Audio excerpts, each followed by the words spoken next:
bonds are woefully mispriced. Yields need to be much higher. Prices need to be much lower. Stocks are overpriced.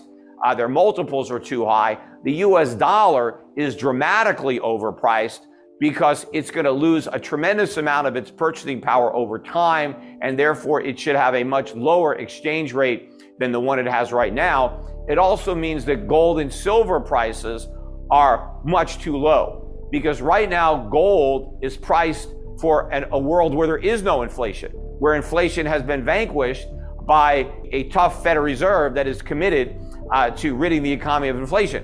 When the markets realize that that's not the case, that the Fed is going to choose inflation as the lesser evil, because that's the choice. Do we have a massive economic collapse, financial crisis, depression, waves of defaults and bankruptcies, or do we tolerate higher inflation?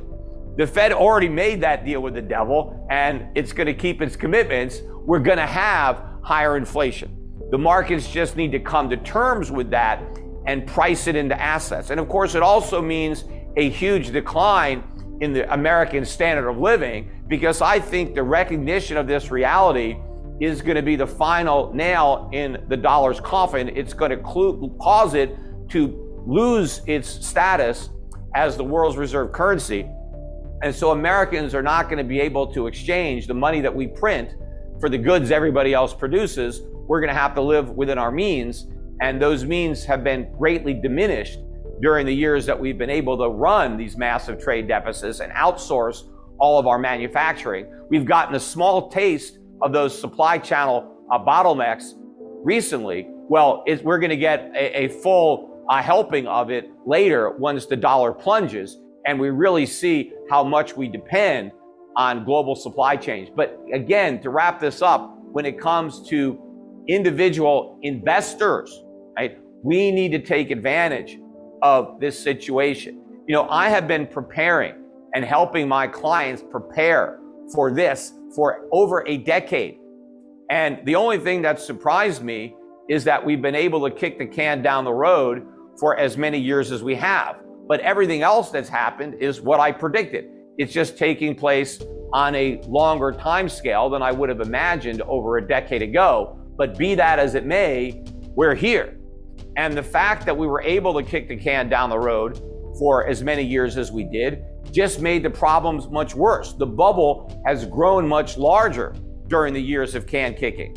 And as a result, the collapse is much greater. It means that investors stand to lose a lot more purchasing power if they don't understand what's going to happen and modify their portfolios to account for this. And it also means that the investors who do make those changes are going to make even greater profits, I believe, as a result, because the bigger the bubble, the more air there is to come out. And the more air that comes out of the bubble, I think the more profits that the people make who bet against that bubble. And so that's what we're doing at Euro Pacific Asset Management with our strategies. But I think for people who want to speculate and who are willing to assume a higher degree of risk, and that's always the case when you're investing in gold and silver mining companies, I think those assets are among the most mispriced assets in the market, because if inflation drives the price of gold up to 5,000 or 10,000, the markets currently assume that the price of gold is going to stay at 1,800 or lower into the indefinite future. I think the markets are wrong. But more importantly, not only will a much higher price of gold relative to the cost of mining it really help earnings of these gold mining companies, but it's going to cause a lot of gold that markets currently assign a zero value to all of a sudden have incredible value. Because if a gold mining company has gold and it costs $2,000 to get that gold out of the ground, and you don't think the price is going above 1,800, that gold is worthless. It costs more to mine it than you can get by selling it. But that whole dynamic changes. What if the price of gold goes up to 5,000 and the cost of mining it goes up to 3,000? You know, now you have $2,000 value for every ounce in the ground, and now that value is now going to be factored in to the price of these stocks. So I think you have tremendous opportunity in that segment of the market. For those of you who don't want to take as much risk, I think you can also protect yourself with our other investment strategies that invest in value-oriented companies outside the United States, companies that pay good dividends, companies that sell products and provide services that people need. You know, inflation is a problem worldwide. The Fed isn't the only central bank that kept interest rates too low or printed too much money. So when you own a business, you want to own businesses that provide products and services that people need so that you have pricing power to raise your prices as your costs are going up. You don't want to be in the business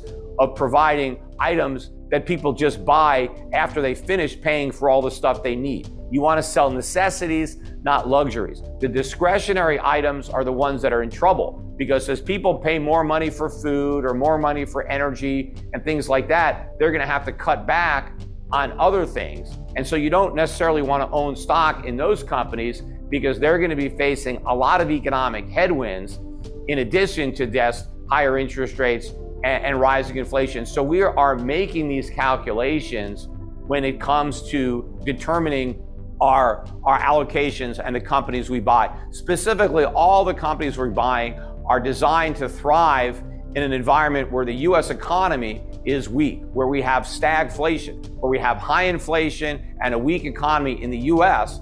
And I believe that when the dollar finally tanks on this reality, that is going to set off an economic boom outside the United States, particularly in the emerging markets, because those economies have suffered from an overvalued dollar.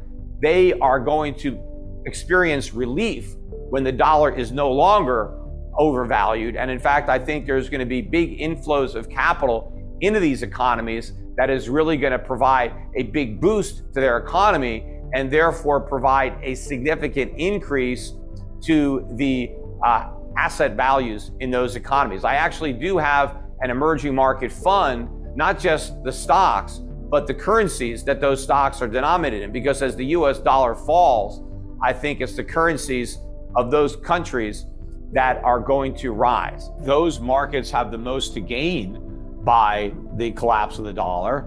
And I think that they have shared a disproportionate burden in supporting the dollar. Because, if Americans are living beyond their means, which they clearly are by virtue of the reserve currency and these massive deficits. So if American citizens are living beyond their means, that means citizens in other countries, by definition, must be living beneath their means to make this possible. And I think it's the emerging market consumers that are bearing the brunt of that subsidy. And so when the dollar collapses, and Americans are no longer living above their means, which means Americans aren't consuming nearly as much stuff, then who's going to get to consume the stuff that Americans are now too poor to buy? I think a lot of those new consumers are going to be found in the emerging markets.